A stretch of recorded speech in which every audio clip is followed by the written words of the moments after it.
It's finally here, ladies and gentlemen. Spider-Man brand new day. It just dropped. I saw it and I am extremely pleased with the final product. As somebody who is a huge Spider-Man fan, bro, I have been locked into Spider-Man as a character since I was a little kid. I'm talking about growing up watching the Spider-Man animated series on Saturday mornings, being in the theater when they first released that trailer for Tobey Maguire Spider-Man when the helicopter was stuck in between Twin Towers with the web. Yeah, that's how like way back me and Spider-Man go. You feel me? I even had that first web shooter toy that they released when Tobey Maguire Spider-Man came out back in 2002. So anything Spider-Man related, I'm definitely going to be tapped in. And this movie delivered on everything, bro. But before I get too deep into the review, and of course this will be extremely spoiler free, I might do a spoiler follow-up, trying to be nice. You know what I'm saying? It's been so many people spoiling the hell out of this movie. So yeah, I don't want to add to the list of people who just can't shut the hell up. So I'm gonna just keep this one general, across the board, spoiler free. Not even gonna try to make this video that long, but this is definitely something that I just couldn't drop. I couldn't avoid it, bro. I had to drop a review on this. So before we kick things off, to introduce myself, for those of you who don't know, it's your boy Stoney the Great. And for all my return viewers, you already know the drill. What's good, gang? Now, usually I am your friendly neighborhood horror guy, but today I gotta step back into my MCU bag. I gotta go back Marvel, because for those who may have been following me for a very long time, you know that the MCU is where I got my career started. So Spider-Man brand new day. How do I feel about it off of first watch? Not gonna front, bro. Easy.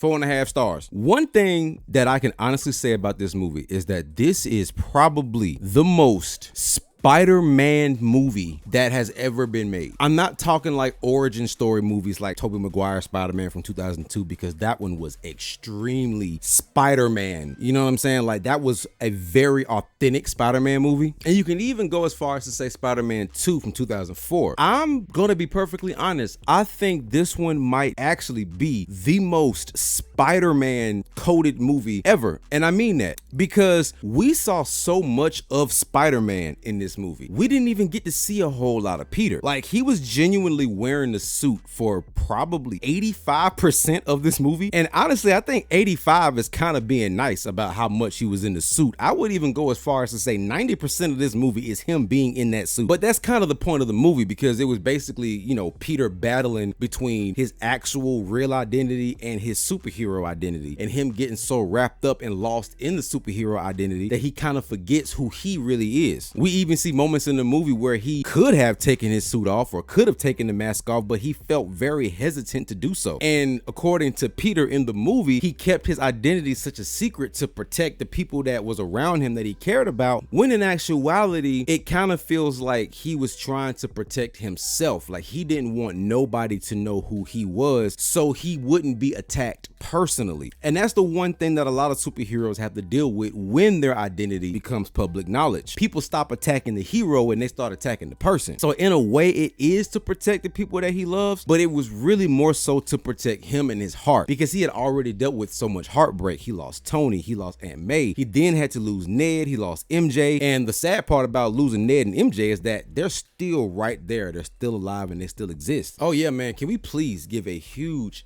shout out to Destin Daniel Cretton, my boy. Let that man direct every goddamn Spider-Man movie from now on. Point blank period. Let him direct the next one, the one after that, and let him keep on doing them, especially the Tom Holland Spider-Man movies. Because the number one thing that Mr. Cretton did in this movie that I respect more than anything else he did in this movie, and there's a lot that I respect, is the fact that Tom Holland was wearing the suit. Yeah, I know that sounds kind of crazy to be happy about. No. If you've been watching the MCU, bro, you know for a fact that they have been CGIing the hell out of the Spider-Man suit probably since Civil War, to be honest. Every time he puts on his mask, it's digital, it's not real. We even saw behind the scenes in Spider-Man No Way Home when they were on the bridge with all three Spider-Men. They literally just did this. Like, no practical mask. That was very heartbreaking, and it takes the soul out of the movie. But watching this movie, bro, you can see that he's literally wearing the suit. You can actually see his mouth moving under the mask. You see the print of his ear. You see the fabric move when he moves. It gave such a realistic aspect to the film, and that also adds into why I said this is the most Spider-Man feeling Spider-Man movie ever made, bro. Like, I'm putting this one right next to Spider-Man 2, and I mean that with no hesitation. Off of a first watch, I'm putting this one right next to Sam Raimi's Spider-Man 2. Now, there was was a big character reveal in this movie, and I'm gonna be honest with you, bro, it really wasn't that big of a reveal. And even though it was spoiled a lot, I think we all knew, you know what I'm saying? For the sake of being respectful, I'm still not gonna say specifically who I'm talking about. I'm gonna just say it was a character reveal that was pretty cool, pretty major, and definitely lines us up for a big future in the MCU. But you should already know who it is. But for those of you who have no clue who I'm talking about, you won't have a clue who I'm talking about until you see the movie. See, I can be nice, you know what I'm saying? I don't want nobody to be mad at me for talking too much. Oh yeah, also I did see it in AMC. I did get some gifts, you feel me? I got the Spider-Man head popcorn bucket. I love this one. This is actually one of my favorite popcorn buckets now. And I got the Spider-Man suit bucket. And I got all the collectible cups. Yeah, I am a victim of consumerism and I don't care. So yeah, very glad to have these in my collection because I feel no shame for buying this one. But you want to know the popcorn bucket that I do feel shame for buying? Completely unrelated to Spider-Man, by the way, but I just have to show this because I didn't make a review of this movie on here. But the Trojan horse bucket from the Odyssey, yeah, I did spend $60 on this. Yeah, I'm not gonna lie. I don't regret this either. I actually have quite a few popcorn buckets in my collection, so if you want me to do like a collection video, just let me know. I love showing off my stuff. But anyway, back to the movie. This movie is definitely Tom Holland's best Spider-Man movie. I mean, that's something that I think we all kind of figured would be the case when we saw the trailers, when we knew the stakes of this movie. It's kind of one of those situations where it's like, bruh, I'll be damned if you don't put up the best performance of your time as Spider-Man in this movie. And the thing is, bro, I've always been a Tom Holland Spider-Man fan. I've always felt like he had the potential to be the best live action Spider-Man. And to be honest, I've always felt that he was the best live action Spider-Man because to me, he had everything that Tobey Maguire and Andrew Garfield had put together. I think Tobey was a great Peter Parker and I think Andrew was an amazing Spider-Man. No pun intended, but yeah, I do. I think he was an amazing Spider-Man. And I think Tobey Maguire did perfect as Peter Parker. I think Tobey Spider-Man was cool too, but I don't like Tobey Spider-Man more than I like Andrew Spider-Man, but I don't like Andrew's Peter more than I like Tobey's Peter. And to me, if you want to make the perfect Spider-Man character overall, you need the best balance of both. And I think Tom Holland has honestly given that since Civil War because Peter Parker is supposed to be a young kid. Like he's supposed to be kind of ditzy and goofy, but at the same time, a straight up genius. You know what I'm saying? And that's what Tom Holland's character has always given. You can tell this kid is smart beyond measure, but you can also still tell that he's a dumbass little kid. And honestly, him being a dumbass little kid in his previous movies leads perfectly into his growth and his character arc as a mature character in this movie. Because in this movie, you didn't see him making a lot of stupid decisions and half thought out processes like he did in his first trilogy. Spider-Man Homecoming, you can tell he was trying to do the right thing, but he kept messing up. Far From Home, same thing. Like you gave Mysterio the glasses, that was stupid, and you barely knew who he was, ruined you, and it got your identity exposed. And then doing the spell in Spider-Man No Way Home, that was stupid. He had great intentions trying to save the villains, but unfortunately, him doing that got Aunt May killed. And then he had to do the spell to where everybody forgot who he was. And as heartbreaking as everybody forgetting who he was,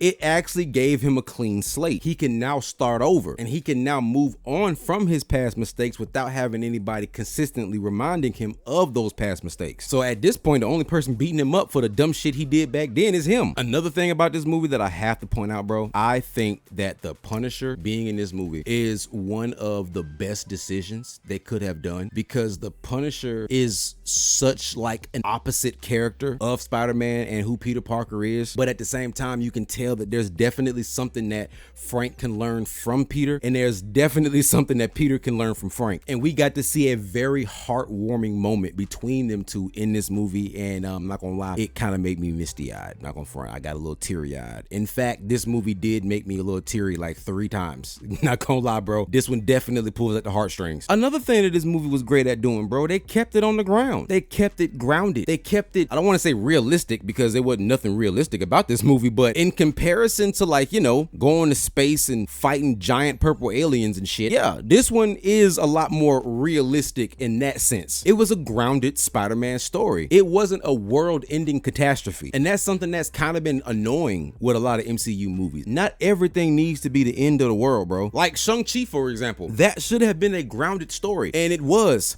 for about 90% of the movie. And then at the end, it turned into Dungeons and Dragons, and we had to fight a universe-bending dragon creature. I like the family dynamic a lot better between him and his pops. That was solid. The dad could have just stayed the villain. What the fuck was the dragon for? Don't know. But I'm glad that Spider-Man Brand New Day didn't do that. And they definitely could have, because the antagonist of the movie is a very powerful person. Very powerful. And they definitely could have taken it there, but I'm glad they didn't. This movie also did a great job at balancing all the characters that were involved in it. I mean, because you had Peter, you had Frank Castle, you had Bruce Banner, you also had Hulk, because they both had separate moments in the movie. You had Scorpion. We had a few other little cameos from people that we know already, but you know, again, trying to stay spoiler free. Despite the fact that Ned and MJ didn't remember Peter, you actually got to see one of the best on-screen dynamics between the three. And it's just this one scene that felt so great. And it's so crazy because in that moment, Ned didn't even know who Spider-Man was. He didn't know that that was his old best friend that he had been down with since day one. MJ knew, but she, you know, respected Peter's decision to not say anything yet. And you can just watch that moment with them, and it's like, damn, bro, like this is great. And you can tell that friendship was natural. You can tell that it was organic. And there's a very interesting message in this movie. In a weird way, it's actually the polar opposite of what most superhero films try to teach you. Usually in movies like this, they want you to like come to terms with your anger and come to terms with your dark side and learn how to control it and